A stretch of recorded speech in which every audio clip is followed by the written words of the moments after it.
Happy-go-lucky howdy hello. Well, today is very similar to yesterday. I don't have a plan.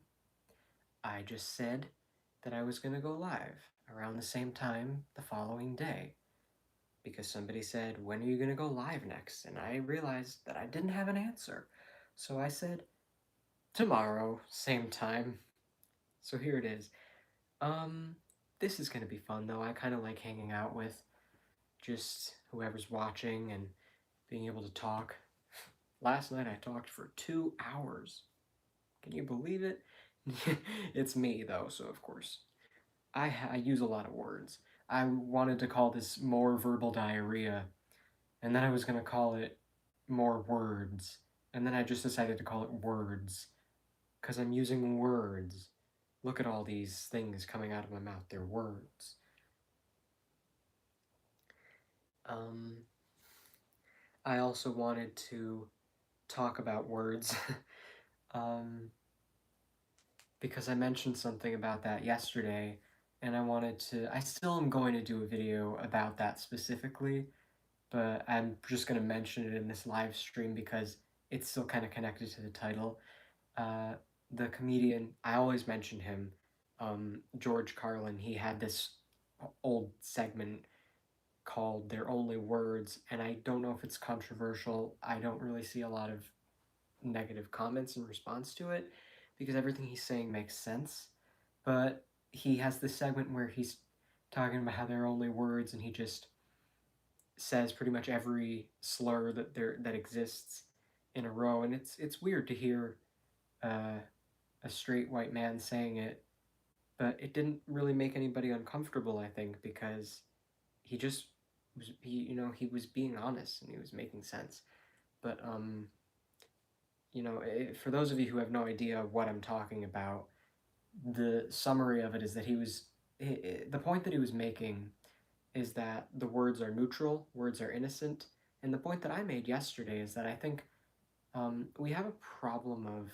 I was talking a lot about politics, and I think that we have a problem of people distracting from the real issues. People are so focused on being right and proving their enemy wrong. Um, they don't really, you know, facts don't matter to them. I'm sorry, just something. Okay, I'm good. Anyway, so people look at, I think of left and right, liberal, conservative, Democrat, Republican. I think that people look at either side as kind of there's things that you know about both sides. And I think both sides think the other side is profoundly stupid, and, you know, they're both right. On some level, anyway. And this again goes to another point that George Carlin said in another show that he did. It was a totally different show years later, but he said that everybody makes fun of politicians and hates politicians, and he goes, everybody says they suck, and then you hear one guy in the audience go, yeah. um, by the way, if you know who he is but you've only watched his live shows, you have to read his books or listen to his audiobooks. They're on YouTube. You can buy them if you want to, like, I don't know, stream them as you're like going on a walk or something.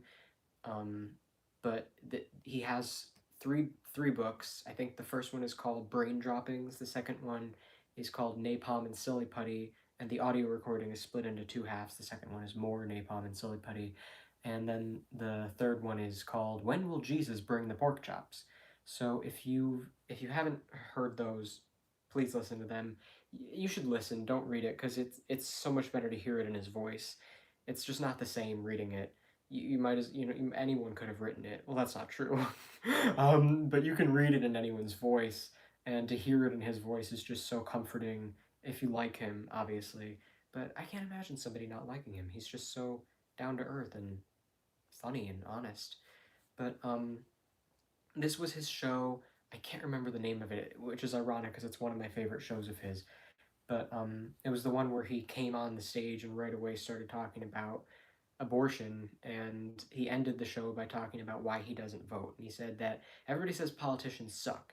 And then the one guy in the audience is like, yeah. And he goes, everybody says they suck. Well, where do they think these politicians come from? They don't pass through a membrane from another reality. You know, they come from American schools and American homes and American universities, and they're just, this is the best we can do. Garbage in, garbage out. That was kind of the point that he was making. And he says if it's really just the fault of these politicians, then where are all the bright, honest Americans to step in and save the day and lead the way and um, make it a better place? And he goes, we don't have people like that in this country. Everybody's at the mall scratching his ass, picking his nose, and trying to buy a pair of sneakers with lights in the heels. And it just gave this image of how people are so caught up in their own bullshit that they're just busy, you know, taking care of themselves, living in a little bubble, and trying to buy all the stuff that's being pushed at them. Stupid inventions. And sneakers with lights in the heels is such a perfect example of a bullshit invention that does not help anybody in any way. He also used that as an example of the idea of us going into outer space and meeting highly intelligent other beings from other planets. And he's like, wouldn't we be so impressive to other planets? And we're like, look at us, we have sneakers with lights in the heels. Aren't we so amazing? Like, and he gave a bunch of other examples, but I can't quote it. I did actually remember his poem though. He has a poem called A Modern Man. I'm probably just gonna post a video of myself reading that poem, not reading it, but reciting it, because I remember it. I don't need to read it. I can do it right now for you. I see that I have nobody watching, but sometimes it glitches and somebody's watching anyway. But it's been saying like one person's watching and then 0 people are watching. It's like in and out, but it doesn't matter because people can watch the replay. I'm just gonna recite the poem because I want to. I like doing it for fun, and I think it's hilarious. Before I do, though, excuse me, it's called A Modern Man, and it's kind of a commentary on some of the language that we hear in our culture. He was always very critical of language and the way that we speak. He always was pointing out redundant things people say to try and sound more important. You add extra words, and it just takes the humanity out of it, and it makes you sound like you're taking yourself too seriously. He didn't like anybody taking themselves too seriously, so he just picked apart all of the ridiculous things that you hear in our language, and he wrote this poem. And it there's a lot of like opposites and just funny things in here, but it kind of speaks for itself. He didn't even give a prelude to it or anything. He just kind of walked onto the stage and started with this poem, and uh, I'm gonna just go with it now. But by the way, I don't know if it's gonna come off as weird or cringy. I'm probably gonna pronounce some things like in his mannerisms just because I'm used to hearing it that way. It's not conscious. It's not me trying to be like him or anything. It's just how I read it in my mind. So if you notice that and it makes you cringe, I'm sorry. Uh, if it comes off as natural, though, let me know, because then I don't have to worry about it coming off as cringy. Anyway, I'm a modern man, a man for the millennium, digital and smoke-free, a diversified, multicultural, postmodern deconstructionist, politically, anatomically, and ecologically incorrect. I've been uplinked and downloaded, I've been inputted and outsourced. I know the upside of downsizing, I know the downside of upgrading. I'm a high-tech lowlife, a cutting-edge, state-of-the-art bi-coastal multitasker, and I can give you a gigabyte in a nanosecond. I'm new wave, but I'm old school, and my inner child is outward bound. I'm a hot-wired, heat-seeking, warm-hearted, cool customer, voice-activated, and biodegradable. I interface with my database is in cyberspace, so I'm interactive, I'm hyperactive, and from time to time I'm radioactive. Behind the 8 ball, ahead of the curve, riding the wave, dodging the bullet, pushing the envelope. I'm on point, on task, on message, and off drugs. I've got no need for coke and speed, I've got no urge to binge and purge. I'm in the moment, on the edge, over the top, but under the radar. A high concept, low profile, medium range ballistic missionary. A streetwise smart bomb. A Top Gun bottom feeder. I wear power ties, I tell power lies, I take power naps, I run victory laps. I'm a totally ongoing Bigfoot slam dunk rainmaker with a proactive outreach. A raging workaholic. A working rageaholic. Out of rehab and in denial. I've got a personal trainer, a personal shopper, a personal assistant, and a personal agenda. You can't shut me up. You can't dumb me down, because I'm tireless and I'm wireless. I'm an alpha male on beta blockers. I'm a non-believer and an overachiever, laid back but fashion forward, up front, down home, low rent, high maintenance. I'm supersized, long-lasting, high-definition, fast-acting, oven-ready, and built to last. A hands-on, footloose, knee-jerk head case, prematurely post-traumatic, and I have a love child who sends me hate mail. But I'm feeling, I'm caring, I'm healing, I'm sharing. A supportive, bonding, nurturing primary caregiver. My output is down, but my income is up. I take a short position on the long bond, and my revenue stream has its own cash flow. I read junk mail, I eat junk food, I buy junk bonds, I watch trash sports. I'm gender specific, capital intensive, user friendly, and lactose intolerant. I like rough sex. I like tough love. I use the F word in my email, and the software on my hard drive is hardcore, no soft porn.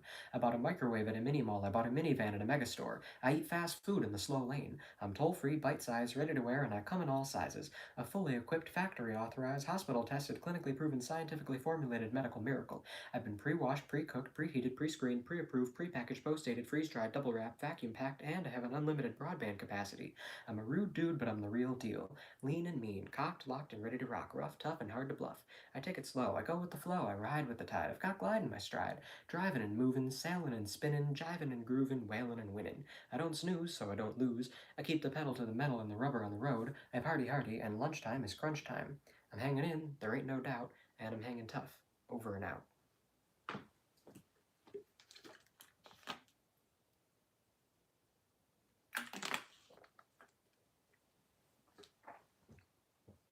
The only part I mess up is actually there's two parts. When he says working rageaholic and a raging workaholic, I always say those in the wrong order. I say them in that order. It's a working rage. No, see, I'm doing it right now. A raging workaholic, a working rageaholic. That's how you're supposed to say it. I always say it the other way around, which is backwards, and it makes sense because you know of a raging workaholic. That's a thing. I'm a raging workaholic.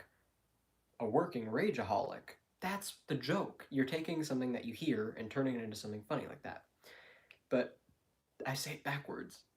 That's why I paused, if you noticed, before I said that when I was like, wait, okay, I got this. And I think I said it the right way, but I had to pause. And the other part that I mess up is after the whole, you know, double wrapped and vacuum packed, and I have an unlimited broadband capacity. Every time I'm saying unlimited broadband capacity, I get tongue tied and it comes out like a. So this time I didn't do that, which I'm really proud of myself, but it happens almost every time I try to recite that poem. But I think I did a pretty good job overall. Um, so yeah, it's it's funny. I enjoy it. It's fun to say. It's like a good brain exercise to memorize that and try to say it until you can get it exactly right every time. But yeah, it's funny too. My favorite line I think is when he says, "I have a love child who sends me hate mail." Come on. But it just I think I was I don't think I ever finished what I was saying about the whole they're only words thing. I was going to talk about how politicians, not politicians. Oh yeah, he said that politicians suck, and he said that we're all the bright honest people, and I said that people are you know just too in their own heads, and I think it's sad. I was making the point that most people, left and right, they both think that they're stupid and they're both right. That's sort of what I'm saying, is that the people who are actually smart enough to understand what's going on are the minority, because there's a lot of brainwashing going on, and there's a lot of um, factors that are being put out to stimulate and distract people.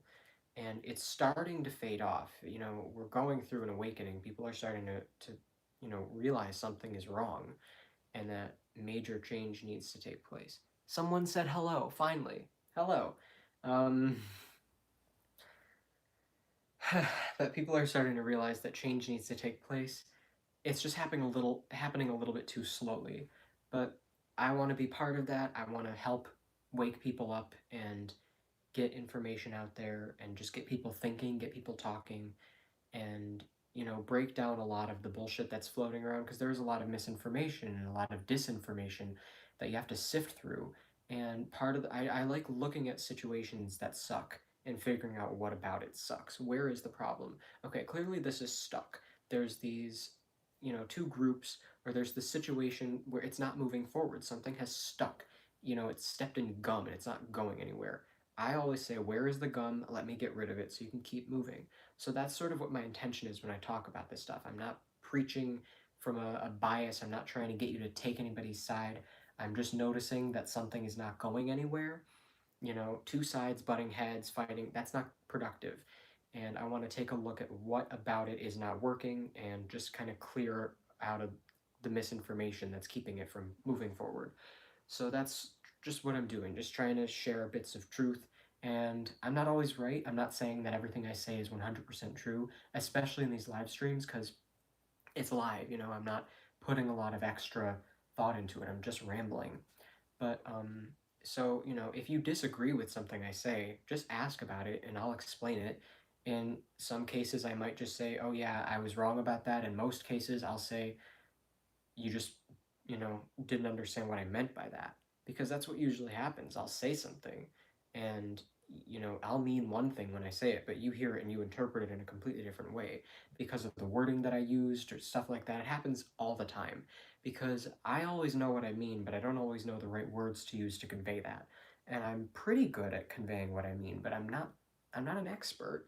So it happens. So just, give me the benefit of the doubt, try to assume that I know what I'm talking about and that I have good intentions and go from there. If you assume that I'm an asshole or an idiot or you have some biased reason to disagree with me, then it doesn't make a difference what I do or say because you're always going to find something unless I just 100% say everything that you would have said anyway.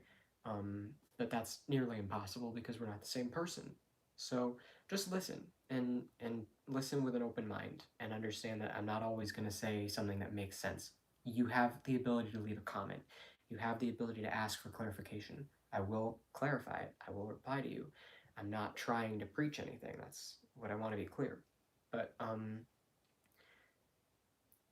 the only times I get negative comments, nobody's even asking me anything. The last person who commented something negative just said, "fucking communist." And I was like, okay, first of all, I'm not a communist. I never said that I was. You clearly just read the title, and this was on my video about capitalism. You clearly just read the title, saw capitalism, and assumed that I was a communist, and then left that comment. So, if you watched the video, you would know that I didn't even really directly address capitalism. Just ridiculous. But, it is what it is. People are going to say what they're going to say. It kind of sucks that that's the only thing people are saying to me right now. I hardly have any comments. I hardly have an audience, but I know that's my own fault. I know that I'm not actively working to build an audience and to get myself out there, but I'm going to, and I'm not going to expect anything until I do. I know that that's my job. So I'm not complaining. I'm just venting a little bit because, even though I know it's my fault, it still is kind of annoying to see hardly anybody watching or saying anything. But, you know, anyway, I'll get back to what I was saying. About what people, how I want to bring like clarity into it and kind of get rid of the misinformation. I think the problem is that the right is often seen as like selfish and all their motives are selfish and they're focused on keeping things the way that they are as much as possible. And personally, I think there is a lot of hypocrisy on the right and a lot of inconsistency. But on the left, it's usually thought of as very dramatic and whiny, taking themselves way too seriously. They say liberal snowflakes, stuff like that. And I agree with taking themselves too seriously. I agree with being very like self-righteous. But there's righteousness on both sides, and that's where the issue lies. Is that both people, righteousness is a disease. It does not help you to come from a righteous place because that's not love, that's not genuine empathy, that's not caring about other people. Righteousness is ego. Righteousness is I'm in the right, me. It's about how I'm a better person than you. And that is an unhealthy mentality. That's why I called it a disease, because it really spreads like a disease, and it's addictive like a disease to feel righteous, like you're doing the right thing. And that's where this whole pro-life sentiment comes from. There's nothing righteous about being pro-choice. It's just, literally just saying mind your own business. But to be pro-life, you inherently have to be righteous, thinking that you're doing something that's for the greater good and you're saving things and you're being so, you know, such a good person, you're being so amazing. And the other side is literally just saying, stay out of my uterus. That's it. That they don't need a constructed, well constructed, careful argument. They're literally just saying, you do you, I'll do me. Stay out of my business. And I understand that you could make the argument, well, what if someone said that as they're stabbing someone to death in the alley? Like, you just walk past someone in an alley committing a murder. Are you just supposed to mind your own business? What about the person whose life they're taking? But that's different. And the main reason for that is that that person is alive. They have a life of their own. They're not dependent on the person carrying them. A fetus, when most abortions take place, I don't really think that you should be having an abortion at 8 months, but when most abortions take place, it's when the fetus cannot exist outside of the womb, which means that its life is your life. It can't exist without you, so as far as you're concerned, it is you. And it's absolutely up to you. You're the one whose body is going to have to go through all the transformation, and your hormones and everything change, and you give birth and you're never the same. It changes your body forever. And if you want to go through that, it should be because you want to, not because you have to, not because it's illegal not to. Um, and I'm never going to change my mind on that. I'm never going to decide that I should be telling a woman or whoever's pregnant. I don't know if it's a transgender man or a non-binary person. A lot of people are against that. A lot of people roll their eyes at that, which again takes me back to the whole liberalism and taking themselves too seriously and getting really weird. I'm going to come back to that in a minute. I just want to finish the pro-life point. If you have your own body.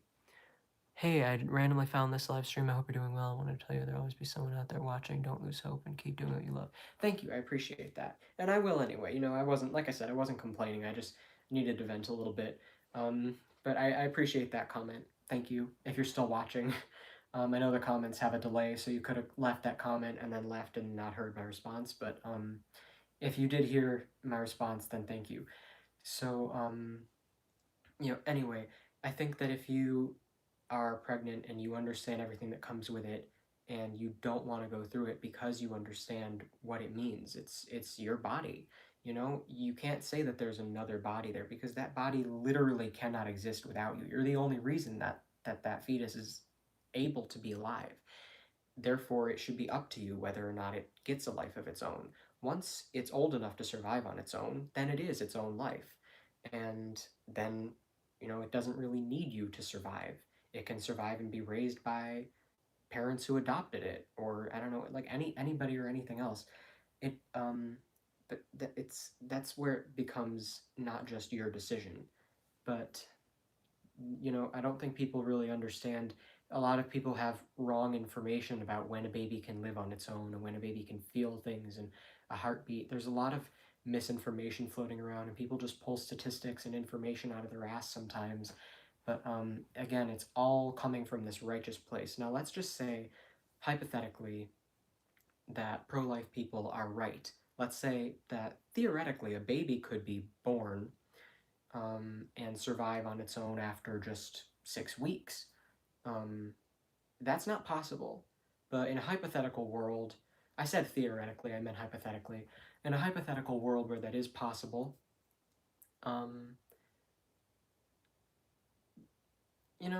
I think that it doesn't matter. Because here's the thing. Even if it is wrong to have an abortion, is it also wrong to leave children starving on the streets? How can you actually have the audacity to spend your time passionately fighting for pro-life activism when there are homeless people everywhere, starving, dying, when there are systems all over the world in all different countries, and most likely in your own country, wherever you live, that are so oppressive and harmful and have so many issues that need to be solved that are really hurting people and hurting you. And you could be focusing on helping to heal that, but you would rather be forcing people to give birth who don't want to give birth? excuse me?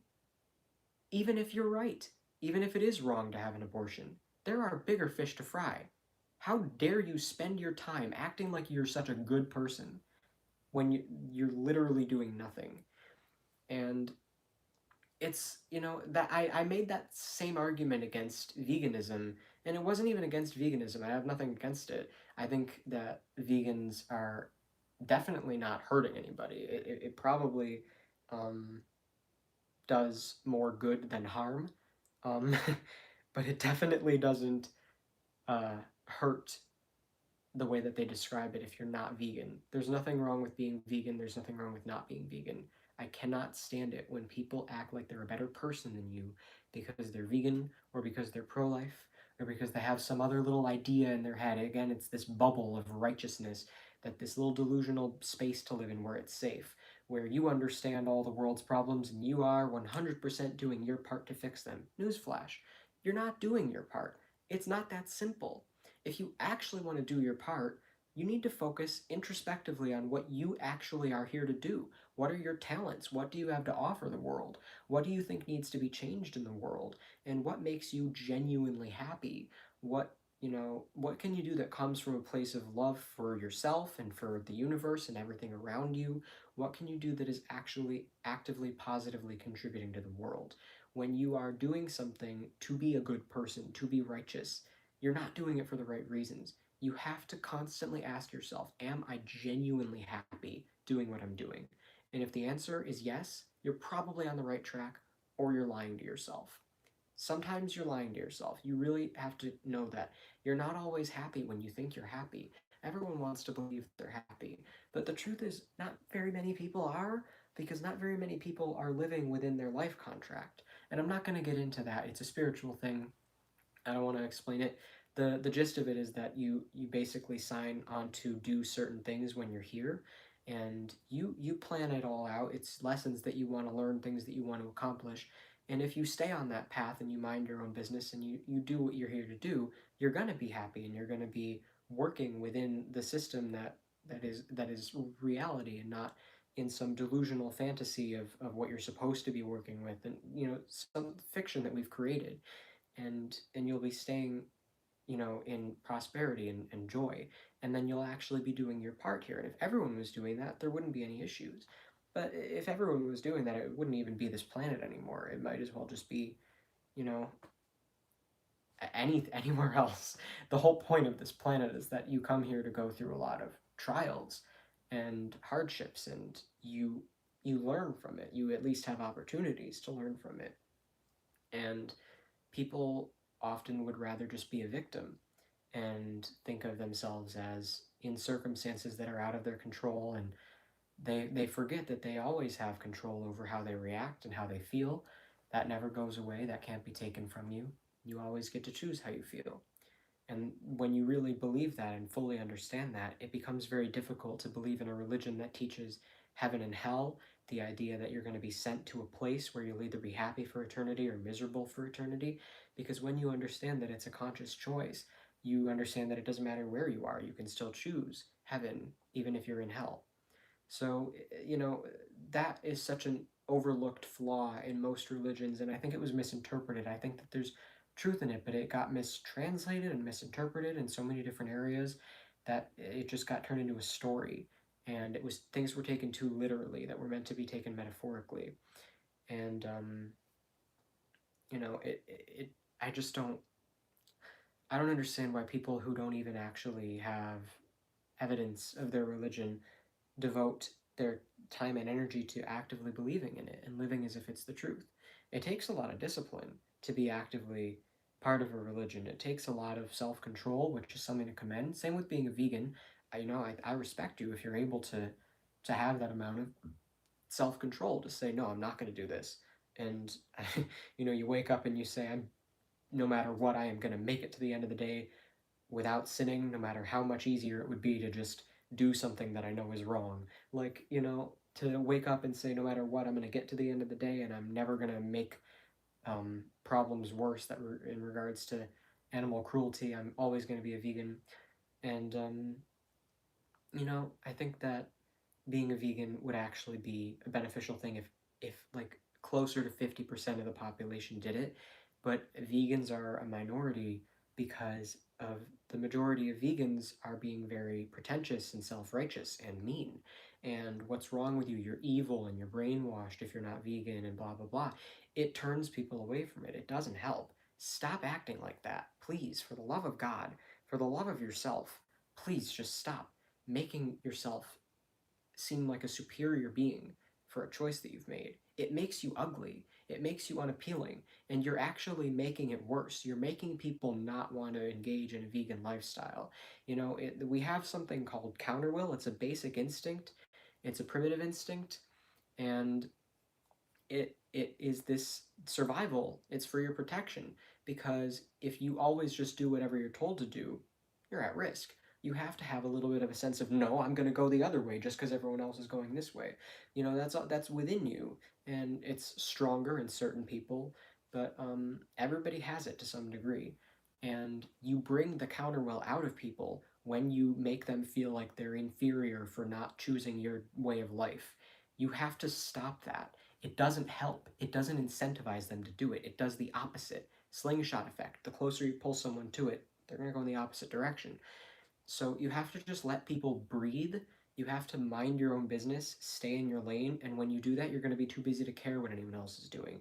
You're going to make decisions from a place of love. You see someone getting stabbed in an alley, you think about that person, and this is going back to an example I gave earlier. You think about that person, you want to protect them. And that's coming from a genuine place of love. You're not thinking about how it makes you a better person to do that. You genuinely are just trying to save that person's life because you know it doesn't matter who they are or what they did. They don't deserve to be stabbed to death in an alley. And you don't know who the person stabbing them is, but you know that clearly they're dangerous and out of control. So you have to do whatever you have to do to keep them from hurting you and hurting that person. And that's what it means to make a decision from a place of love. You're not thinking about yourself at all. And at the same time, you kind of are, because we're all the same, we're all connected. Um, so when you focus on, you know, I guarantee you 99% of pro-life people aren't actually focused on the babies. I'm sure there are, a few pro-life people who are genuinely good people, and they're like, but I just feel so bad for the babies. And it's like, okay, I hear you. But if that's you, I'm really sorry to have to tell you this, but somebody needs to tell you, you may be a good person, but you're just dumb. You're missing information that you need to hear.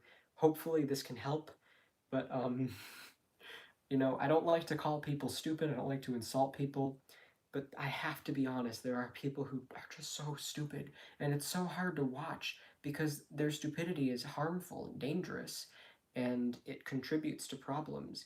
And it gets in my way. I'm going my merry way, minding my own business, and out of nowhere, some dumb asshole just jumps in front of me, and I trip and fall. And now I've got a bloody nose because I landed on the concrete because some asshole came out of nowhere and wasn't looking where he was going. At some level, you have to acknowledge that stupid people are going to get in your way, even if you're trying really hard to mind your own business. And then you have to make sure that you continue to mind your own business and don't become overly invested in something like revenge or just getting super invested in them. Just say, all right, man, please watch where you're going in the future. Hey. Somebody said hey and sent a waving emoji, so I waved, and I said it back. And there's my explanation of something that kind of spoke for itself. It's me again, haha. Well, hello. Are you the one who asked if I would be going live again? Because whoever asked me that, I said that I would go live around the same time the next day, and that's what I'm doing now.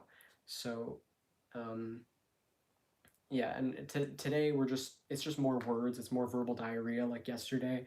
Right now I'm talking about a combination of things. I'm mainly talking about things that stem from righteousness and explaining to the best of my ability why that's not helpful. I joined yesterday, yeah. But were you the one who asked me if I was going to be going live again, or when I was going to be going live next? Because whoever asked me that, I said next day, same time. So, that it doesn't matter. But anyway, I was saying that if someone is stupid, it doesn't mean that they're a bad person. It doesn't mean that you should judge them. I die every time you say verbal diarrhea. Well, it's first time I heard it was from a comedian. So I think it was the guy from Brazil who has a green profile. I don't remember their name, but I know that they had a green profile. I don't know if it's a guy. I just say guy when I don't know somebody's gender, just because it's kind of a neutral term. You know, everybody can refer to their friends as guys, even if they're girls. So, you know, I really I think that people try too hard to do the right thing. And again, I'm going to use this example from a show that I was watching that I mentioned yesterday. It's called Sex Education. It's on Netflix. The third season is coming out on Friday.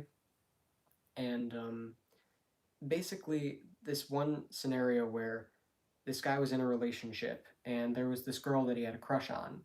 And he was like genuinely in love with this person in the first season. He actually uh, he made it very clear using a very insulting metaphor. He compared this girl that he is now in a relationship with to a house cat and said that the other girl that he was in love with was like a lion.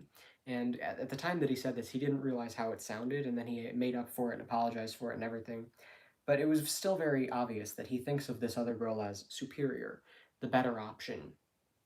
But out of some arrogant moral idea that he had that he's supposed to be with this girl, when the girl that he really liked confessed that she liked him, rather than just say, "Okay, let's just get together because that's what I want. I'm gonna go break up with my girlfriend. I'm gonna let her know, hey, sorry, uh, but I like somebody else. I'm really sorry, but it's the truth. Just be honest. Doesn't make you a bad person. It'd be worse if you lied." And I think they would commend the directness. And if they didn't, that's their issue. They'll get over it. And in the long term, they'll be grateful that you didn't continue to lead them on. But instead, he didn't do that. He said, "No, I'm in a relationship. I gotta take care of that relationship." And then he goes and he's with her, and then he kind of lets her down because she says, "I don't want you talking to this girl anymore." And he's like, "Oh no, now I have to not even be friends with this girl in order to keep my relationship." And then it took him over 24 hours, but he makes the dumb decision to cut off his connection with this girl just so he can keep this relationship that he's not even that happy in. And then he goes to this girl after cutting off connection with the other one, and he says, "I love you." And then she breaks up with him because it took him too long to pick her, and she kind of had something for somebody else. And that's still not the point, because if you're ever in a relationship with someone and they have to give you an ultimatum, not a good sign for your relationship. You should not be having to give somebody an ultimatum. You should not be in situations like that in the first place. If the relationship is really healthy, if there really is a genuine desire to be with each other, if there's passion, if you really are like, "I like everything about you. I can't stop thinking about you. I wouldn't want to be with anybody else. You're the one for me." But if you don't feel like that, that's probably because you either do like somebody else or you're just not that into the relationship. And if that's the case, it doesn't necessarily mean that you shouldn't be in the relationship, but you should definitely be as honest as possible about how you feel. And if your partner isn't okay with that, if they want to break up because of that, then and you're afraid of that, then just let it be. Because if the truth doesn't get you where you're trying to go, you're probably going the wrong way. You have to be honest with yourself, and you have to take whatever comes with that honesty. And that's been a problem with this character who I talked about in the show. He was always trying to avoid taking what comes with the truth and just avoid accepting consequences.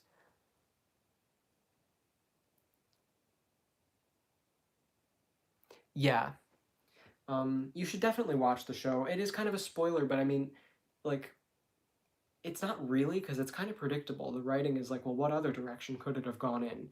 But that character throughout that season, he redeemed himself by the end of the season, I think. But throughout that season, he just kept making these stupid decisions, and he kept making decisions. He's a teenager. What do you expect? He was 16 years old, and it's normal to go through periods where you're really kind of not super in touch with reality. You've got a lot of hormones firing off. You got a lot of misinformation being shoved at you from your peers, and all different stuff that factors into you making decisions from a place of fear and ego and control instead of empathy and love and self-love and faith instead of control, trust instead of control. You know, trust is the opposite of control. You know, there's no such thing as desiring control and then also having trust at the same time. You know, you either trust or you don't. So it depends on what you trust. You know, sometimes I'm not saying that control is a bad thing, but when you have control, it's not because you don't trust anything else. You're supposed to control yourself, you're supposed to control where you're going and what you say to people, how you react to things. That's what you're in charge of. The irony is that this kid was being a therapist and giving people advice and even said something similar to this and somehow didn't understand how it applied to his own life, which is something we all do. You know, we give advice and we don't realize that we're not taking it.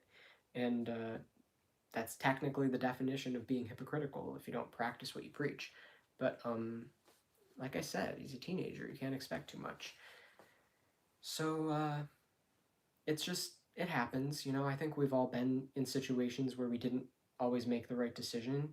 And I think the younger you are, the more likely you are to make the right decision because you haven't really been exposed to as much brainwashing and just all sorts of things. There's so many words. There's just so many words that come to mind. Um, I'm not even going to say them because there's just too many. I was going to, and then I changed my mind. But, you know, you shouldn't judge people because that again feeds into the righteousness, that superiority aspect of things. So when, you know, I was talking about people who are stupid, you know, I'm talking about people who just continuously make dumb decisions that are hurtful to them, hurtful to others, and then people who just seem to like really not know anything. And you look at them and you're like, oh, you know, I think of like Floridians. It's just kind of a common joke that if you're from Florida, you're probably not that bright. And honestly, just from the South in general, because and this is something again, George Carlin, in his book, Brain Droppings, he at the very beginning of it was talking about how he ended up living in California, and he was explaining why this. He goes, and I was living here, and blah blah blah, and he's explaining why other locations weren't an option, and he goes, and the South was never an option, and he gave a couple explanations, and he goes, he also said, plus there's way too much religion in the South to be consistent with good mental health, and I just thought that was a great way to put it. He also said that there's too much respect for authority, and are you into MBTI? I don't know what you just said. I'm gonna need some elaboration if you want to explain it or post a link or something. I read it. I didn't read it out loud because if I read it out loud, I wouldn't have been able to read it fast enough. I read things faster in my head. I think most people do. But yeah, I don't know what you just. I don't know what you're talking about. Bunch of letters. Letters that I've seen before. Looks familiar, but it's not registering. I don't remember it. But anyway, I really hate that messages disappear after they come up. I want to see if I can get them to come back.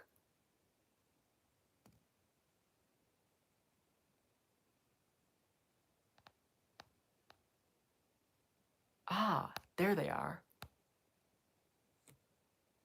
Okay. Now I can see them. Oh, but no, my faces. I can't see myself now.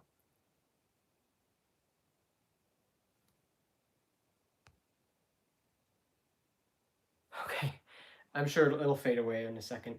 But sorry about that. So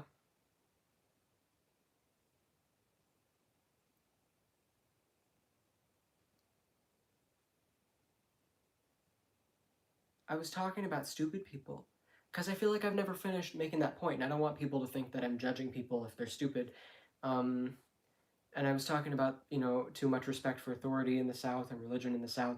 I just want to point out that there are people, I just want to give you an example so you know what type of person I'm thinking of. You know, where you just see someone talking like this, and you can just tell that they think that the earth is flat and brown milk, chocolate milk comes from brown cows, you know, just moon is made of cheese, whatever people believe, where you just have to sit and say, you know what, this person is stupid. This person's just stupid. That's it. And it doesn't mean that they're a bad person. It doesn't mean that they're beneath you. It doesn't mean that you should judge them. It just means you might want to take everything you hear with a grain of salt. and you might want to keep your distance because they probably aren't going to really have your back, because clearly they don't have the self-respect to be educated.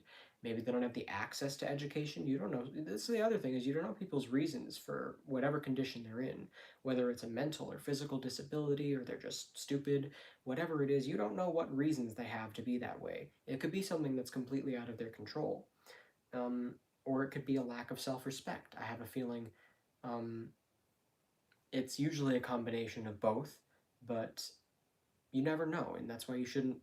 Well, sometimes you know, but you shouldn't judge people either way, because it doesn't help. It really doesn't. It just kind of separates you from them. You sort of are looking to push them off on their own island that you can view from a separate island, and you forget that you're both on the same island. You're both connected, and you don't want to ever separate from that reality. You don't ever want to believe that you're not the same as everyone else. So that's really important to keep in mind. And you know, we have to be careful about the language that we use, which is why one of the things that I wanted to talk about in titling this video "Words," I wanted to talk about language and um, the way that we always have all these words that we try to avoid saying, and being excuse me, being politically correct. And this leads me back to a point that I said I was going to come back to earlier, and I totally forgot. The way that people view liberals. And I brought that up when I was talking about, whether you're non-binary or a transgender man and you're pregnant, and people are like, that's ridiculous, a man can't be pregnant, blah, blah, blah. We need to stop acting like there's such thing as a man who can be pregnant. And it's this image of the left, or liberals and the left are not the same thing. It's a scale. There's like far left and liberals and Democrats are a little bit closer to the center than they realize. If you're actually far left, you're probably more into like socialism and other things like that. um but if you're against capitalism, I think that's like the first step to being closer to the left, but it's a scale. I don't really know where I am on the scale. I just know that I am always going to fight for the same thing. I'm always going to fight for um, freedom, and everybody who who's trying to hurt other people, going to fight for people to have the right to live. And I know that technically the only right people are really ever going to have is the right to free will, the right to choose if you want to vibrate high or low. That's your only real right. But I think that there are injustices, there are situations, when someone is being stabbed in an alley, and it's just, you just know that it's wrong. You just know that you shouldn't be watching this happen. And you know, maybe the person doing the stabbing is doing it out of self-defense, but surely you can explain that once you get a handle on the situation, if that's the case. If I was stabbing someone out of self-defense and someone didn't know that and tried to stop me, I could very easily just tell them it's self-defense. um, but hey, maybe they wouldn't believe me. But that's why I said you should not be trying to kill the other person, but just to keep them away from you, and to keep the other person alive, as much as you can. Just, you can't always be a hero, but you have to be realistic. You have to know what you are capable of doing, and you have to know that if you can't go into a situation and be as little involved as possible, to the point where you're not just assuming that you understand what's going on, and then you maybe make things worse. The way to play it safe is to go in there and kick the person off, the person doing the stabbing, and then keep the other person who was being stabbed down in case they were the original attacker, and then ask the person who was doing the attacking if they're safe, or if they're dangerous. And if they're dangerous if they come at you and they try to attack you. And I'm going to read that in a minute, now that I know I can make the chat come back up. But if they attack you, and then you have to defend yourself from them. But in that situation, you might look at it and you could say, I'm not capable of any of that. That's way too much. It's their business. I'm just gonna maybe call the police or something, and somebody else will take care of it. But I'll just report that there's a body, since I assume the person doing it will probably be gone. And I'll just stay out of this because I know I can't handle this. But if you just do nothing, I don't think that's right, because I'm gonna see what you said now. Um,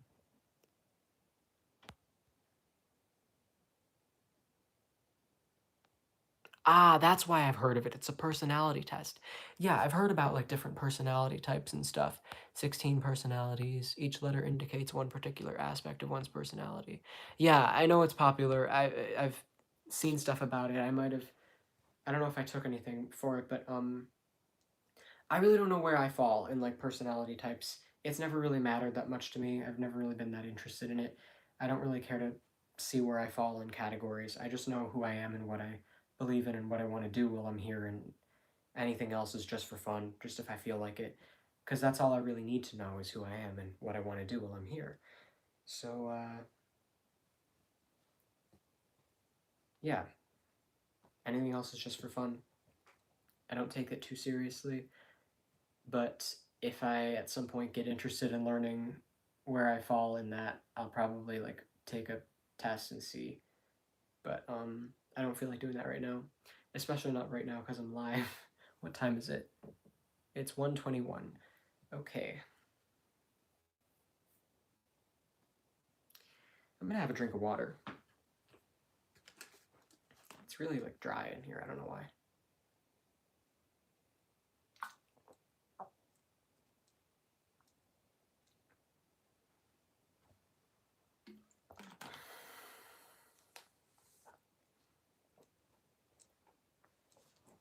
And it's hot. I have a little thing. It's 74 degrees.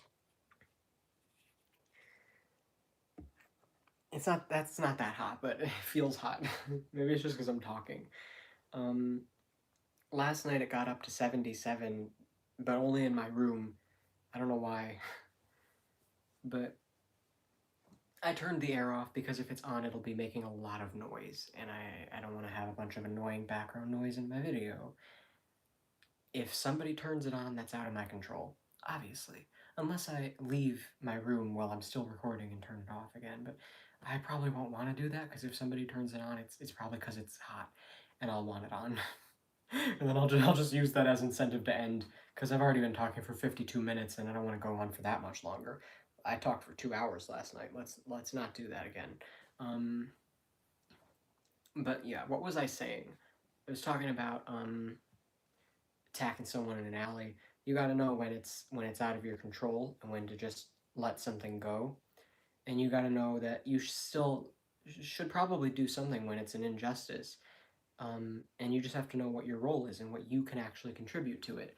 So that's sort of how it is with life. You know, it's very clear in that situation what justice is, that someone shouldn't be getting killed, but you just kind of have to go with your gut and know when you're seeing an injustice. And that's life on a bigger scale. You have to know what injustice looks like and let your gut tell you. You'll feel it, you'll know if something is wrong. And you shouldn't just stand by, but you should also know what your part is. So that's life. You have to know what your role is, what you're here to do, what you can contribute, and not be disproportionate with it and thinking that you're supposed to do so. Like, you know, if you feel like you have to spend your time going to get homeless shelters and adopting things and being vegan and doing all this extra stuff, that's not a bad thing. You know, you could probably do that, but you can't do it because you have to. You shouldn't do it because you feel like you're supposed to or because you were guilted into it. That might not be your place. You know, it's always good to spend a little time, like, you know, giving charity and just being out in the world doing things, but you don't have to. You know, it's not always your place to do that. It doesn't mean you're not contributing anything. It doesn't mean you're being selfish. You're allowed to take care of yourself. Everyone is. That's how this works. We don't have to always do everything for everyone else at our own expense. We don't have to drain our wallets helping other people who we don't know, because the truth is you can't help everybody. There are billions of people who are suffering who could use a little bit of your time and a little bit of your money, and you can't help all of them at the same time. So just be realistic about, you know, where you should be spending your time and your money in a way that actually feels appropriate to your life path. And don't do it with shame and guilt. Know that everyone else has the same ability to do the same thing as you. And know that there are people that you'll come across in your path who don't. And if you come across it, then help it then. But You don't have to just go looking for it. Just wait until it shows up for you, and it showed up in your path for a reason.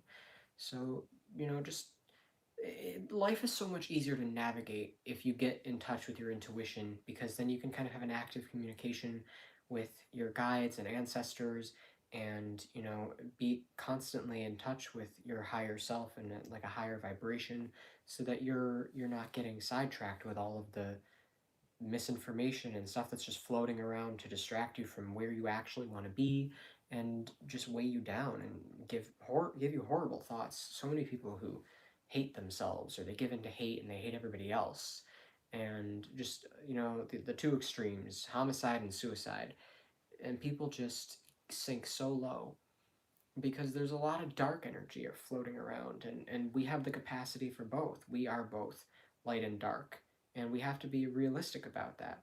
We can't just live in a world where there is no dark. We have to acknowledge that it's within us and that we have the capability to be very dark. And that's what makes it hard to judge people once you understand that, because you see darkness in people and you have to understand that that same darkness is within you, and the only thing that's preventing it from being on the surface is your active decision to be mindful and keep going high instead of low. And if you let go of that mindfulness, if you get lazy with it, then you could just as easily sink to make a decision as bad as the person you're judging. And that's what keeps you humble. And that's why you shouldn't judge people. It just separates you. You don't want to be separated. You don't want to alienate yourself. And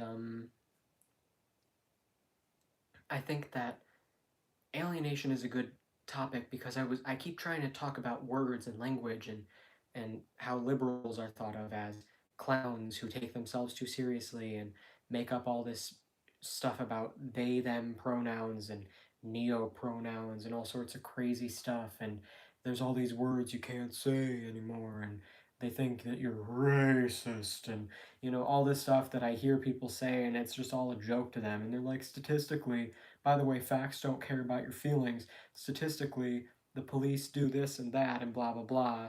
And actually, this is what's going on, and this is why this politician's policies are the best. And that's why I'm voting red and blah, blah, blah. And they'll just explain it away. And that's sort of just that mentality. And I think it doesn't help. It really doesn't help. It feeds into that. And I'm talking to the left right now, because the left are going to be the ones who are the the the word police, the ones who are going to give you a bunch of shit for using certain words. The N word in particular, I think almost everyone agrees you shouldn't say that. That's why you never hear it referred to as anything other than the N word, um, because people just don't say it. I mean, there's even people who take it to the extreme and say, even if you're singing along to a song, if you're not black, you should never say that word. The only time you're allowed to use that word is when you're black. If you're white, you have no business using that word. Refer to it as the N word always. It should never come out of your mouth. And that's kind of the main word. There are plenty of other slurs, but those ones get overlooked. There are plenty of slurs that people say, and they know they shouldn't say it, but at the same time they don't get nearly as much shit for it. I think anytime somebody actually says the N word, and I think I said it in my last video in a certain context, and I think there is a right and wrong context to say it in. But as soon as you say it, or even admit to having said it, everyone immediately is like, and nobody thinks about it. Nobody actually has a logical, calculated process of this is exactly why that's harmful and wrong. It's just, you said that thing that no one is ever supposed to say. It's like saying Voldemort. Don't say his name. Don't say it. Harry Potter reference. I'm sure everybody knows Harry Potter, but I don't know. Some people might not, so that's why I'm clarifying it right now. Sometimes I'll refer to something that I think everyone knows, and I'm like, wait a minute. What if someone watching doesn't even know what I'm talking about?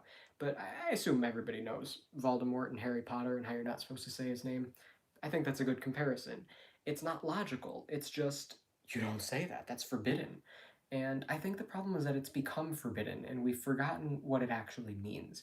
There are some words that don't have a bad origin. There are some words that were, like freak, for example. It started as just the term for people who are born different. There's like a blueprint of a human body. You hear, see, smell.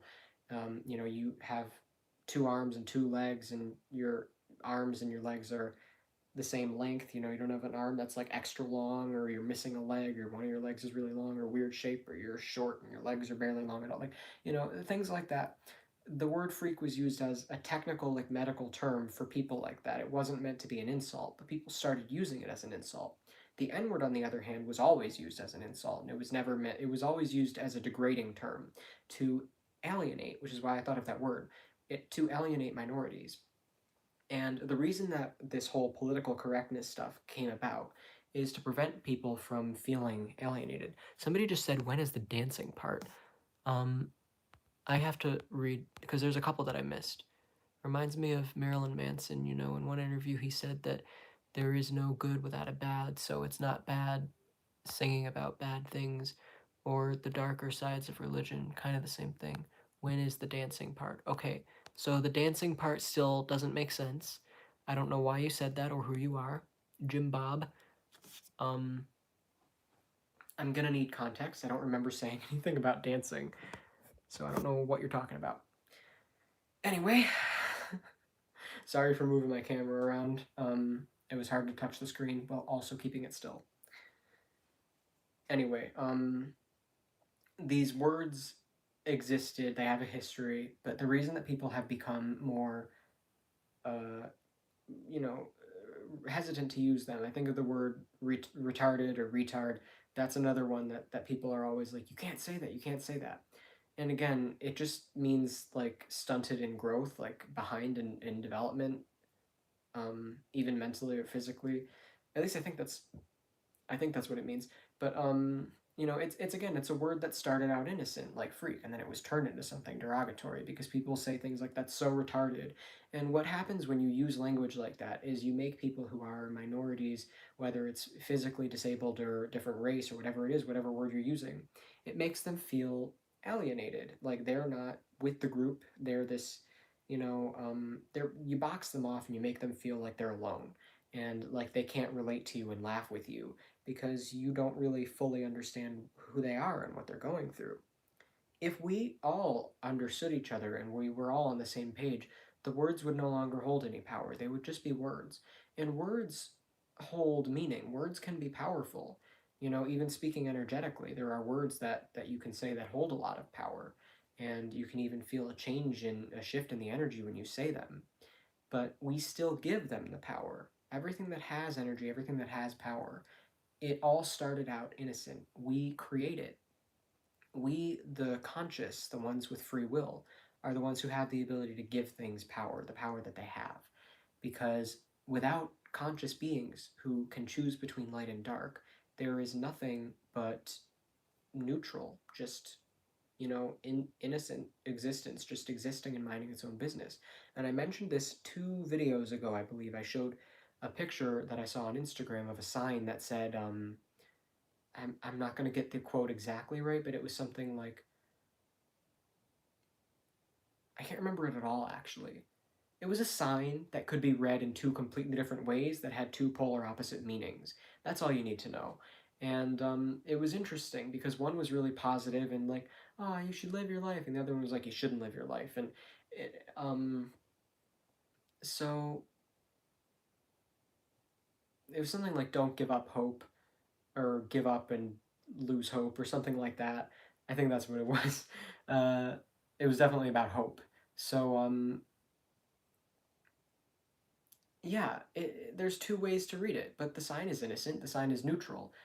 You're the ones who give it meaning, who give it power, and words. A word like bitch was used as a derogatory term. Again, it started out innocent, just a word for a female dog, and it was used as a derogatory term for women, to insult women, to bring women down.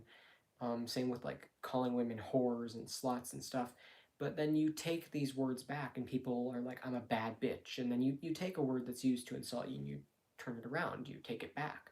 And I think a lot of minorities have done that with words that were used to alienate them. They take them and they use them to be empowered. And I think that we need to incorporate these words back into our language with a sense of knowledge and and empowerment and not a sense of ignorance, using them with ignorance. There's no reason to use the word nigger in casual conversation, but if you're using it while talking about it, then it's okay because you're not hurting anybody. You're not using it at anybody, and you're not using it from a place of ignorance. You understand what it means and the history of it, and you're just talking about it. And anyone who has a problem with it is taking themselves too seriously, that righteousness again. And that's why it doesn't make you look good for your own agenda. Like, I'm not even saying that I side with the left, but for the left, let me give you some advice.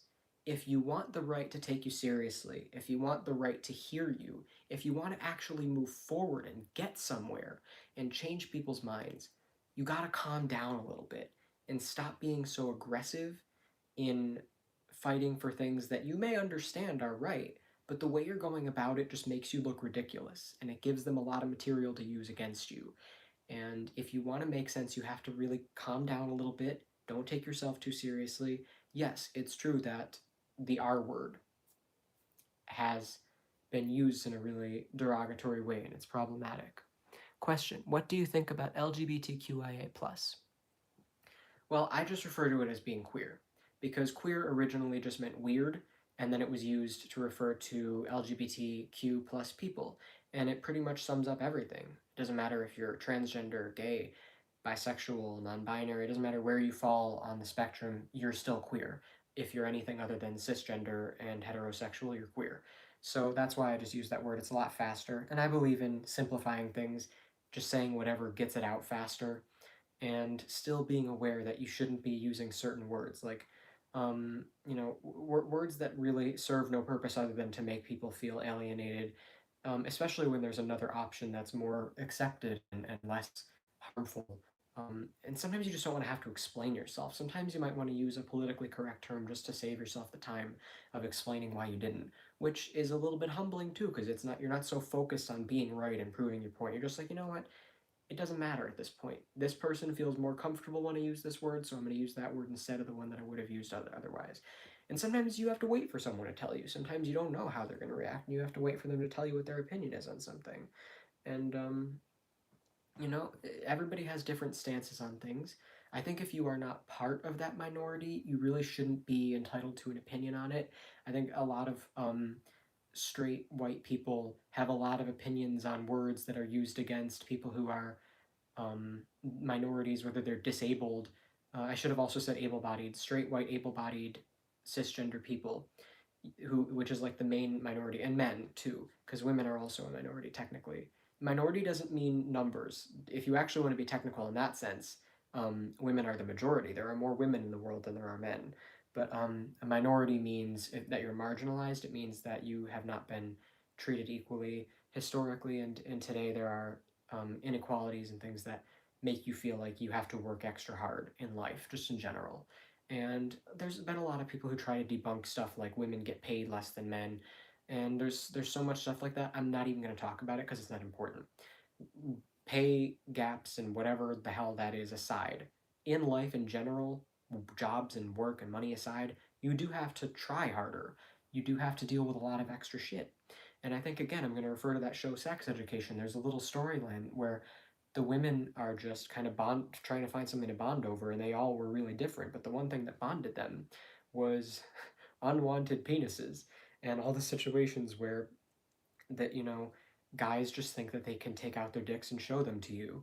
And this girl on a bus just got on the bus and was riding the bus, and this guy behind her just took out his dick, started jerking off, and he came on her pants, and she's standing there and she's like, God damn it, but nobody else on the bus did anything. She said it out loud. She goes, he's wanking on me. She had an accent.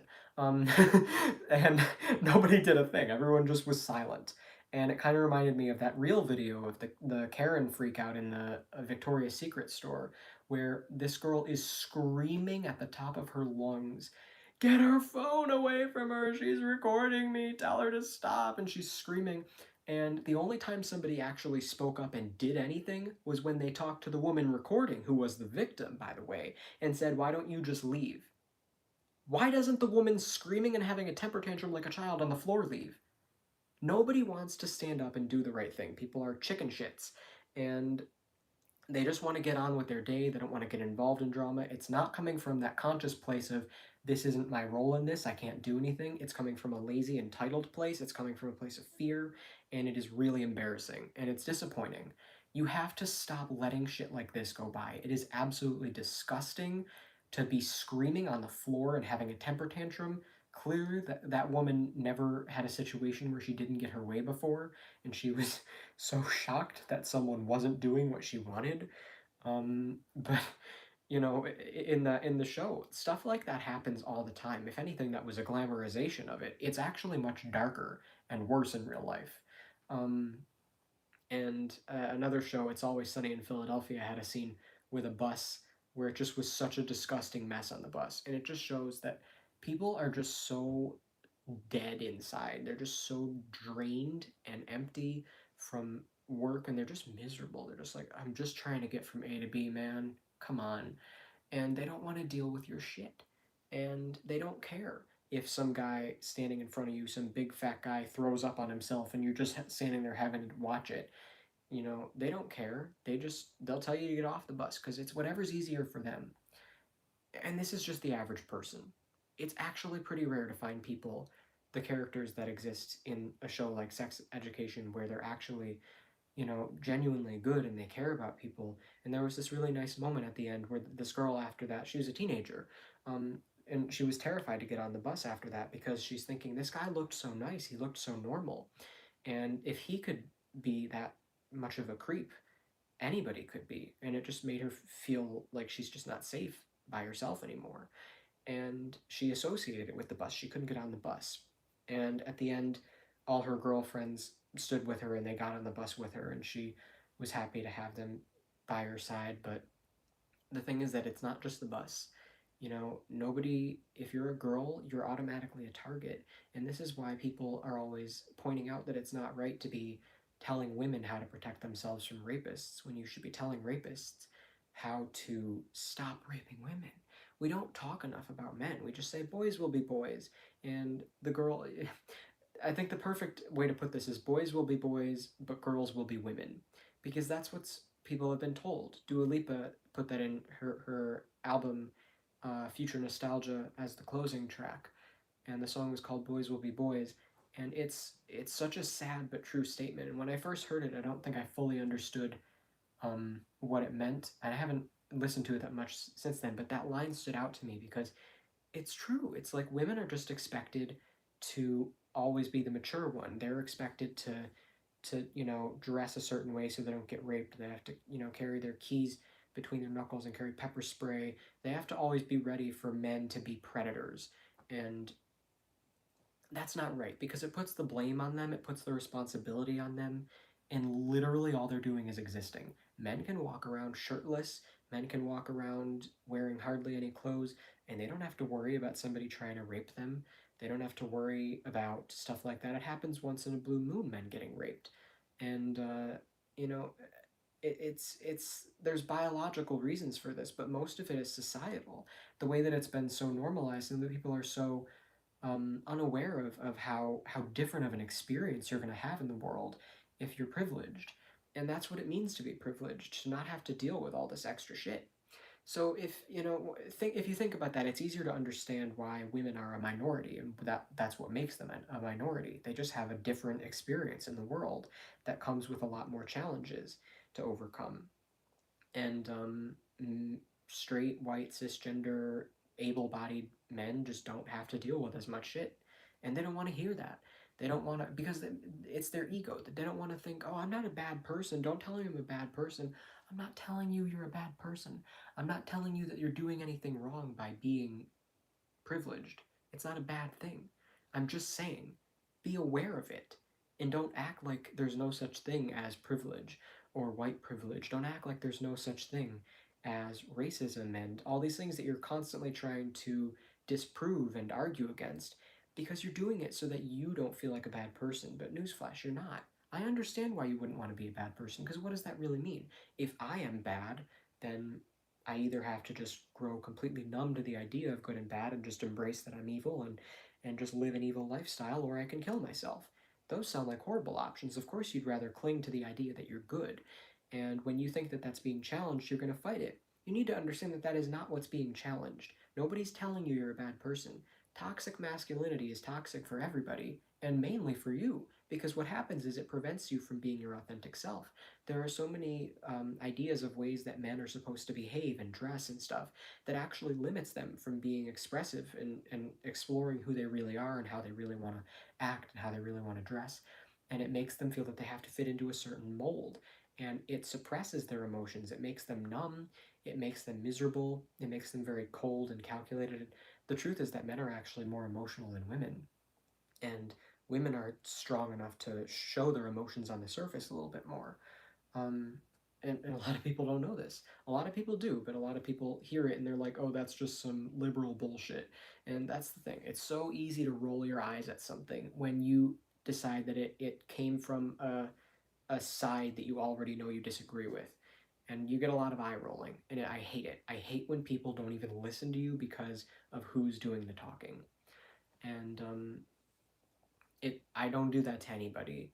You know, I always try my hardest to be unbiased and to genuinely listen to what someone is saying, regardless of where they stand politically or anything, because it's not about them. It's not about where they stand. It's about what they're saying. It's about what I believe in and what I want to put out into the world. And when you make it personal, you have to be careful to know that it's still coming from a place of love for that person, and that you're not crossing the boundary of getting too involved in their business to the point where you might end up judging them, or getting judged by them, and then you end up you know get taking that home with you, and then you got their words floating around in your head. It's just a mess. That's why you have to be really careful and have really clear boundaries.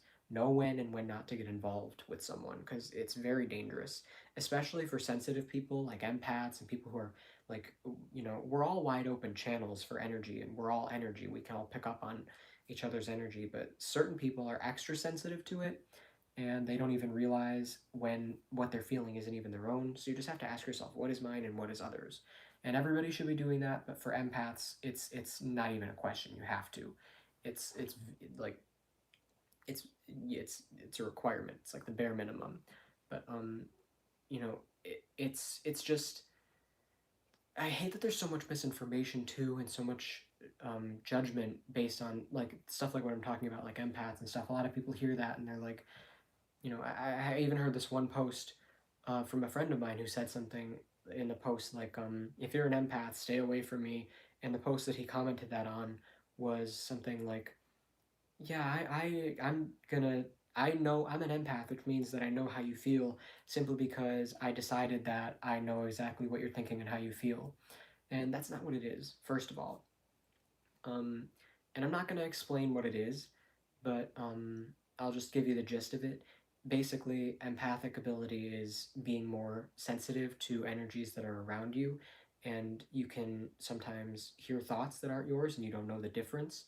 You may be around people and you're feeling a certain way, thinking certain ways, and there's different levels of empathic ability. At levels like 3 and 4, you can have stuff where you're actually messing up electronics, and like, you could be driving and street lights will go off, and then as your car passes them and then they go back on, like stuff like that, where because your electricity, it's more tapped into that, and you're picking up on like waves of energy and stuff, and it can be really overwhelming. It's not a cool gift that you're like bragging about. Oh, I'm an empath, I can read your mind. It's like, that's not what it is. People who say that are not actually empaths, or they're just empaths at a lower level where it hasn't become overwhelming to them. And it's still pretentious to say that. Like, you shouldn't be bragging about it. um, it's a humbling thing because it's a challenge, and if you learn proper boundaries, then you can actually use it to give out healing to the world, and help people, because what you're doing is that you're tapping into their energy, and you can see where they need healing, and what parts of their body and where their trauma is. Stuff manifests itself physically in our body, and this is like, you can actually measure that. It's, a lot of this stuff people say, well, you can't measure it, you can't see it, and it's like, well, that actually can be measured. And you can see that it makes a physical difference. You can clear up like back pain and physical pain when you see it where someone is. So that's where that ability comes into use. And that's why there's some things like Reiki and psychic surgery. A lot of people don't know what psychic surgery is. I looked it up and I get a lot of confusing information because I see people thinking of it as like psychically removing something, which just looks like a magic trick. Psychic surgery is not like that. It's just basically healing someone without touching them, and it can even be done remotely. So that I don't know what magician stuff I was seeing. A lot of people were debunking it, but I'm like, that's not even it. Like, what are you debunking? That's not what psychic surgery is. So there's so much misinformation floating around. People don't know what things are because people just make shit up, and it just gets, it leaves a bad taste in people's mouth, which is what I've been talking about. You have to avoid feeding into something. If you're trying to prove your point, you have to avoid coming off a certain way that's immediately going to, you know, turn off the other person's ears. They're not going to hear what you're saying because they've already decided that they've debunked whatever you're bringing up in their mind, and then they're just, it's all bullshit. They don't care what you have to say. So just be careful. If you're a liberal, if you're on the left, don't take yourself too seriously. Don't be so super obsessive with words. And if someone wants to sing along to a rap song and the N word is in the rap song and they say it, just let it be. Especially if you don't even know the person, just let it be. And if you do know the person, maybe talk to them and make sure that they understand the meaning of the word. But that's really it. Don't just arrogantly tell them you shouldn't be using the word, it's wrong. That's righteousness. That's taking yourself too seriously. There's a level of like how you should approach something.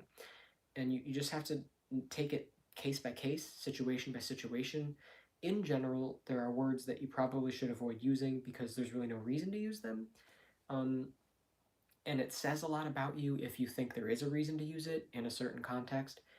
But the word itself is innocent. There's nothing wrong with the words in and of themselves. And I recommend watching George Carlin's segment. You can find it on YouTube if you type in "They're Only Words." He says pretty much every slur that exists, most of which I haven't even heard. I only heard a few of them, but he says all of them, and just as a list. And when you put it as a list, suddenly it doesn't have any meaning. It's just as neutral as the sun just existing and being the sun. It's just there. And that was the point that he was trying to make. He said, it's the racist asshole who's using it that you ought to be concerned about. And people forget that. People take themselves too seriously, they try too hard, and it just makes them come off like a clown, which doesn't help their case. So, for your own sake, please stop that.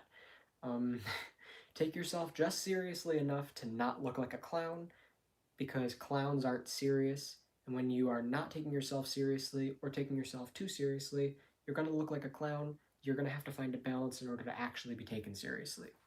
So I hope that made sense. And as for the right, I definitely am not right because I think most of the values that come from the right, and especially the far right, are really based on ego and greed and sort of this entitlement, this need for things to just stay the same.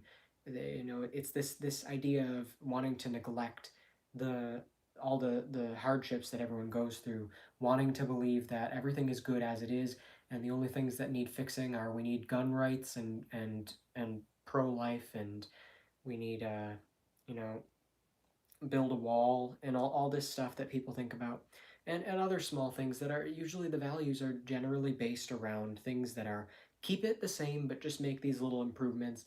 It's this very not in my backyard attitude. It's like yeah, we want prisons, we need more prisons to get rid of the criminals and the bad people, but not here. Don't put it in my backyard. Well, why? If you had a prison in your backyard, it'd be a pretty safe, crime free neighborhood. Why would a bunch of criminals want to hang around a prison? It's a secure prison, nobody's going to break out. Even if they do break out, what do you think they're going to do? Hang around? No, they want to get as far away as possible. You're totally safe. What's wrong with that? But they don't want to near them. They want you to build prisons, they just don't want them near them. And that's the thing. There are a ton of things that people believe in and people want. but they don't want it near them, which just shows the hypocrisy. And I said earlier that on the right there is a lot of hypocrisy and inconsistency, and a perfect example of that, and that I mentioned last week, not last week, last night. I'm just used to saying last week, referring to my previous video because I used to do them weekly. And what I said last night was that people have Blue Lives Matter flags on their lawn, and these same people are probably also really paranoid about the government lying to them and the Illuminati and don't listen to this, and there's all sorts of things going on, and evil politicians and blah blah blah. And I don't wear a mask and don't get vaccinated, it's evil. But definitely do ingest stuff that's meant for livestock, and definitely take deworming medication meant for livestock, and also, instead of wearing a mask, just don't, you know, like, I don't know what people do, just make shit up. People just make shit up, and it sounds insane. But the thing is that they don't support any leftist politicians because they're all corrupt. But they think all the politicians on the right are fine. It just doesn't make sense. It's really weird to arrogantly believe that you can't trust the government, but you can trust the police. And I said last night, I said, have you ever needed the police's assistance? Can you ever remember a time where you had an interaction with the police that made your day better? Can you ever remember a time where you desperately needed the police and then you were able to call them and then they actually helped you? Can you remember a time where the police in any way, shape, or form improved your life? And I think most people, if they really stop and think about it, they'll be like, well, there was one time, maybe two. But I imagine most people, the vast majority, can think of 0 times that an interaction with the police improved their day. And I actually think a lot of people can think of quite a few times that an interaction with the police made their day a hell of a lot worse and more stressful, took up their time and their money. And that is the sad reality of it, that the odds are a lot greater that the police are going to make your day worse. And very few people are genuinely protected by the police. It happens, but not that often. And it's really sad that people are so blindly having faith in these like worker bees, these like soldiers meant to keep everyone in check and to organize this system. And the system is the way it is, and we're here to enforce all the laws. That's what they are. They're literally called law enforcement. But you know what? It takes like 12 years to study the law, to be a lawyer, to become a judge. Like, I don't know if it's 12, but it's a long time. You have to spend so many years, 12 years, something like that, studying the law extensively. And do you ever wonder why judges are usually old? It's because it takes a long time to actually become a judge. You've never seen a 20-year-old judge. You've never seen a 25-year-old judge. It takes a lot of work. And that's because it takes years to learn it. And yet, to become a police officer, it doesn't even take a year.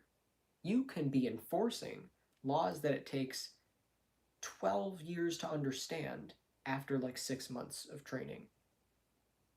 Do you really trust these people to always be honest and just?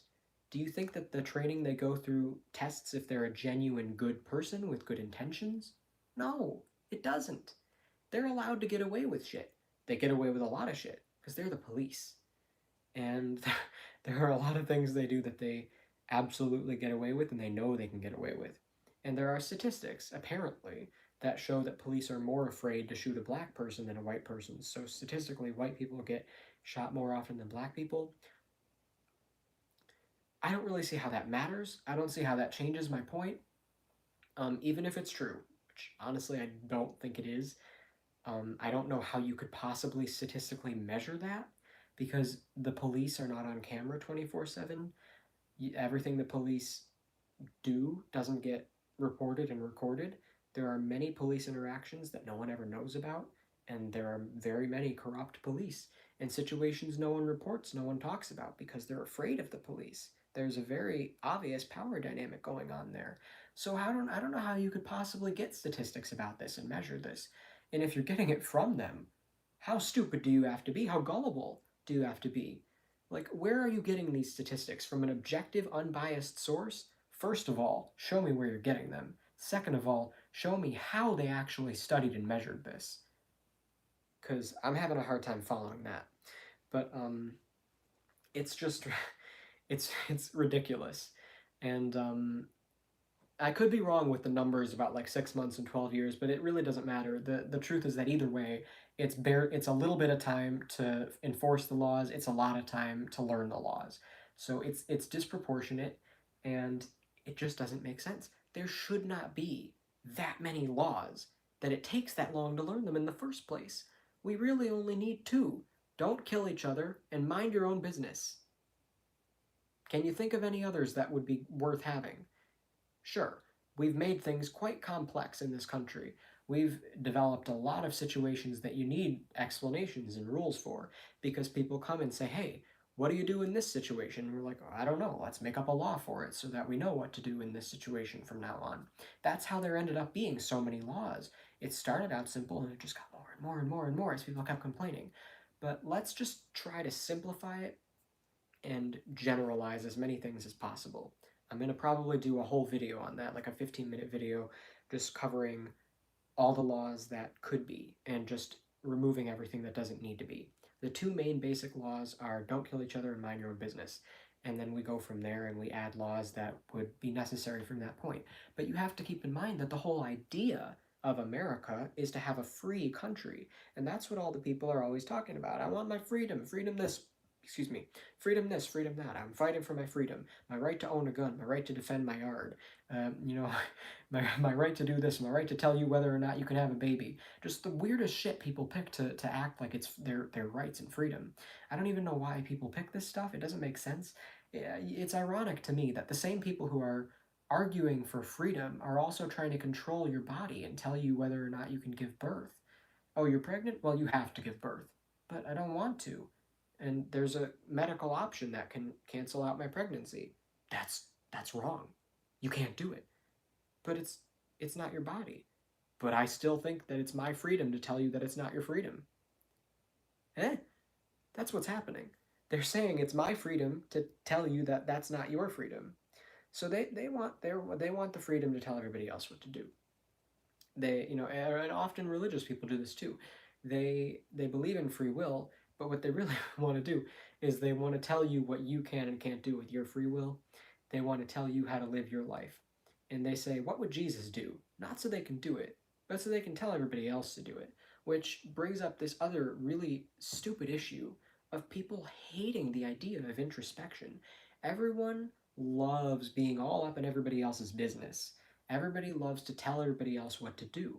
What you don't understand is that if you really were focusing on your own life path and what you want to do with your life, what brings you joy, what makes you feel like you're doing what you're here to do, if you were focused on that genuinely, you would not have time to get that involved in other people's business. But in order to do that, it requires a lot of introspection. It requires you to understand that you're not good or bad. You're both. You have the capacity for both. You have light and dark within you. And you can't be afraid of the darkness within you because the only thing that can allow it to consume you is if you believe that people are one thing or the other. And if you judge people, that is feeding into the idea that there are good and bad people, which will make you afraid of being put into that category of a bad person. And then it will make you try really hard to always do what you consider good. And then anytime someone tries to hold a mirror up to you and show you when you're not doing something good, you, instead of listening to them and trying to improve yourself with what they've told you, just completely reject what they say and you don't want to hear any of it. So you have to stop that. You have to be realistic. You have to be able to be introspective and look inward and not be afraid of the dark parts of yourself in order to actually find what's really there, to look at yourself. Because if you have trauma that needs to be healed, lessons that need to be learned, stuff that you need to work out, you can't look inward and see it all if you're too afraid to do it. And it's so much easier to just look at other people's problems and tell them what they can do to improve their life. But look in the mirror first, and then do that later. Um, you know, get what you need and then focus on how you can give back. If you haven't gotten everything you need, then keep learning, you know, keep trying. And it is helpful to be giving in the meantime. It can be helpful to just humble yourself and go randomly ask someone to help put their groceries in their car, and they'll be like, "Oh my God, thank you so much. That's so sweet." Of course, be careful. You don't want to get kidnapped, because unfortunately, we do live in a world where people are going to be very. You never know who you're going up to. But just you see like someone who you get a good vibe from them. You trust that they're not going to try to throw you into their trunk. And don't pick someone who looks like they need help in like an obvious way, because that's where I would say that's suspicious. But either way, maybe they really do need help. Maybe it's an old lady. You never know. But my mom, when she was a kid, she heard this woman calling from inside her house. This old woman, help me, and she didn't go in the house, and she freaked out, and she immediately thought of like Hansel and Gretel and witches and stuff. And then it turned out that an old woman was like stuck in her washing machine or something, something ridiculous like that. But how could she have known that? It would have been dangerous if she just went in the house, because that's a really suspicious and creepy thing to hear, an old woman calling help me. But that's what I mean. Like, you just have to be careful and know what your boundaries are, but also just find little ways to help people. Um, Ways to just offer your assistance to someone, and just pick wisely. Don't pick someone who gives you a bad energy. Learn how to read energy. Someone who would be humble and appreciative. Someone who would genuinely appreciate what you're doing, instead of someone who's just entitled and bitching and like, ah, oh, damn it. And then someone helps you, and even though they're like, thanks a lot, in their mind they're thinking it's the least you could do. I'm having a bad day either way. Stay away from people like that. They have their own shit to work out, and you putting their groceries in their car with them is not going to change their day at all. Stay away from people who give you an even darker energy than that, where they might have ill intentions for you, because rapists exist, men who do all sorts of horrible things, women who can be killers and rapists. It's not as common as men, unfortunately.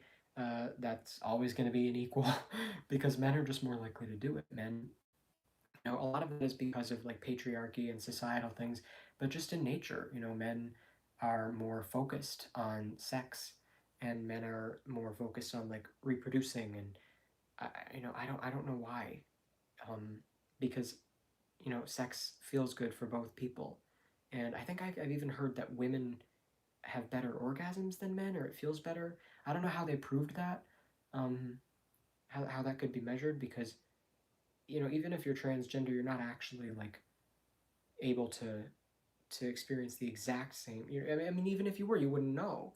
Like, you would really have to live two different lives and remember them both in order to really know that. Unless there's some scientific way of technically measuring the intensity of an orgasm without being the person having it. I don't know.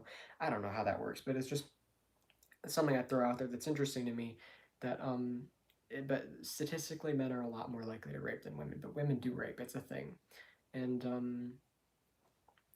nobody wants to be raped. I understand that. That's another word. I didn't even realize I'm using it. That's another word that people are like, they give you a trigger warning. By the way, I'm going to use the R word, or I'm making a video so I can't use the R word, and I'll just call it the R word. Trying so hard to play everybody and try to please everybody, trying really hard not to, to sort of do this dance around what can and can't be said. And it's really just, it's degrading, honestly. Have some self-respect. Just use a word. You don't have to try to just please everybody, because you can't please everybody. And if there are people who genuinely expect to go out into the world or to go on the internet and never hear anything that triggers them, they need a little dose of reality. I'm sorry to tell you. If you think that you can go out into the world and never hear the word rape, hell, if you think you can go out into the world and avoid being raped, you've got to just deal with the reality that it exists. You have to understand that you have to be careful. You can't just trust that every stranger is going to be really nice to you. This is a reality that we all have to be comfortable with. And I don't like words that conceal reality. I don't like euphemisms. I don't like avoiding words, because all I hear is avoiding reality, avoiding things that are real, and making people um, live in this safe bubble where nothing bad ever happens.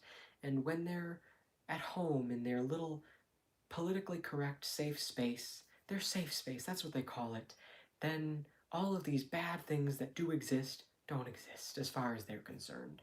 It is so sad because it's this bigger issue of why nothing has really changed in America or anywhere else. People are just not comfortable dealing with reality. And it goes back to what I was talking about before with the people who don't want to hear bad things about themselves. We have to let go of this idea that people are either good or bad. You have to understand that everything is both, and you have to stop being afraid of the darkness in the world, of the darkness within you, of just darkness in general. Because if you're so afraid of it, you're not going to want to see it. And if you don't see it, you're not going to be able to do anything about it. But it exists, it's real, and you do have to do something about it. You can't just ignore it. You can't pretend it away. And that's like driving with a blindfold and expecting to never crash. You have to acknowledge that there are obstacles in the road, turns to avoid making, and turns to definitely make. Like, you can't drive with a blindfold. You can't live while pretending bad things don't exist. You have to be prepared to deal with reality. And it's nobody else's responsibility on the internet or in the world to dance around your triggers or to try to assume what your triggers might be and avoid saying them. If you're my friend, um, I'm not going to say, if you tell me not to use a certain word around you, I'm not going to say it because that would just be blatantly disrespectful. But if you don't tell me what I'm not supposed to say around you, I'm only going to avoid saying the obvious things. I'm probably not going to say the N word around you, even if I'm referring to it, because I don't want to deal with you explaining why that's wrong. I wouldn't, like I said, I wouldn't use it in casual conversation, but I talk about stuff like this all the time. Situations come up with my friends where I'm talking about stuff like this, and I'm referring to the N word as the N word. And I say it the N word because I just don't want to deal with somebody explaining to me why it's wrong for a white person to use that word. I just don't care enough to deal with it and explaining it. And you know, it just it's like it's stupid too because most of the people that I hang around with aren't even black, and that's not to say that I don't have black friends. I just don't have a lot of black friends in person. I usually just hang out with my cousins in person. Um, I don't hang out with too many people in person actually, but that's because I don't leave the house that much. Most of my friends are online. I have friends from all over the world, um, but my in person friends are family. But the problem is that, I don't really spend that much time talking to my online friends because I try not to be on my phone too much. And when I am, I talk to them like briefly. So I don't really have like long conversations. When I have long conversations, it's when I'm hanging out with people that I talk to and see in person. And, if somebody's in person with me, I don't want to deal with, usually, like I said, usually it's family. I don't want to deal with them assuming something about me or having to explain something. Um, I only will say that around people who I know where they stand on it, and I know that they know who I am and what I mean by it. They know that I'm not using it from a place of ignorance or ill intention. Um, but with a friend who specifically says, refer to me with these pronouns, don't use this word around me, um, do use this word instead. If you ask me to do it, I'll do it. But other than that, I'm going to only avoid using the super obvious things. Like, I won't use the word retard or nigger around you for any reason in any circumstance. I won't use it to refer to it. I won't use it in any context. I think the word retard and retarded can be funny, but I also understand how it's problematic. And I understand how people say things, they use it in a way that makes people who have mental disabilities feel alienated, and it even who people who don't have those disabilities, it just contributes to a societal problem of them being alienated, and then everyone else who isn't a minority still just thinks it's okay to talk like that, and it just contributes to the problem. So I understand that on that level, and that's why I only use that word around people who I know get it. I wouldn't use that word around strangers. I wouldn't use that word around people who I don't know well enough to know that we can say it with each other. And that's what gives words an effect. Words have power, words have effects, but you have to know where and when it isn't okay to use them. And sometimes a word is just funny, and that's the only reason to use it. The N word isn't funny. There's really no reason to use that if you're not talking about it like I am now. But it just doesn't sound funny. It can, I guess, in certain situations, but you know, usually, like, I hear black people say it and it sounds funny in that context, but a white person just can't say that in that context without, like, trying to use an accent, and then it just comes off as really cringy. It's really hard to listen to. It's like borderline blackface. You might as well just, you know, put shoe polish on your skin. You might as well just go all the way and just fully embrace every harmful stereotype from history if you're gonna start doing an accent. Um, but you know, there's situations where it can be funny, but a white person saying it has never and will never be funny. Has never been and will never be funny. Sorry, me caring about English details. um, I need a drink again. It's still really hot in my room. It's still 74 degrees.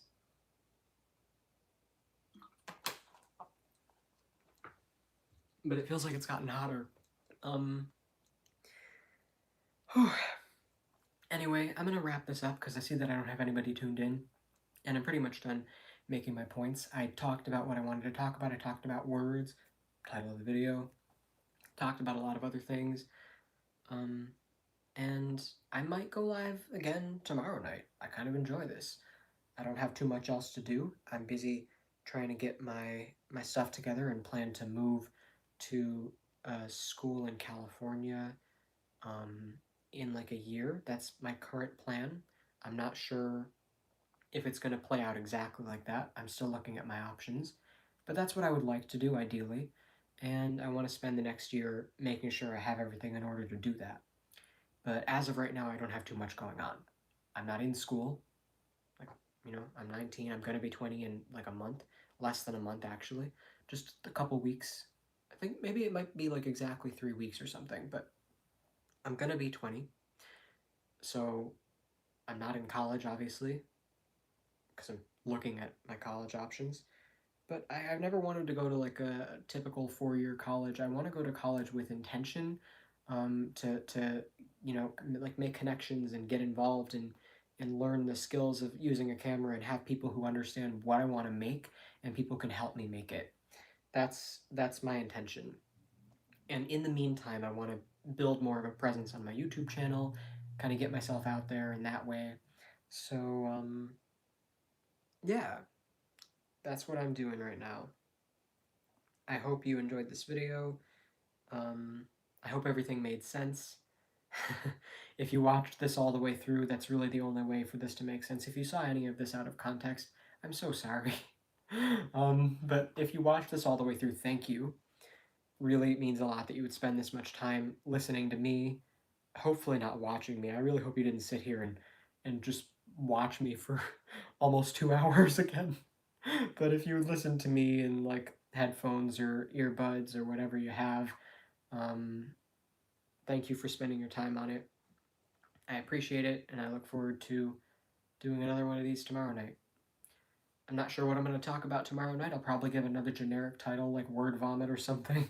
Verbal diarrhea, just me blah blah blahing. But I talked about words and euphemisms and stuff, and I still refer to George Carlin. I think you should listen to his They're Only Words segment.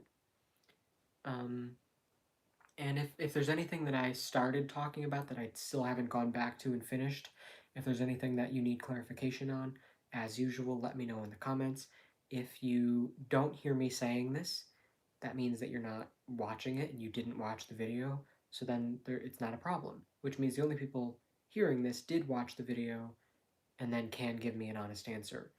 So then I don't have to worry about if I said anything that I didn't mean to say or didn't say something I did mean to say, because I know that you would tell me if you actually watched the video and heard what I was saying right now. So thank you for watching. Leave a comment.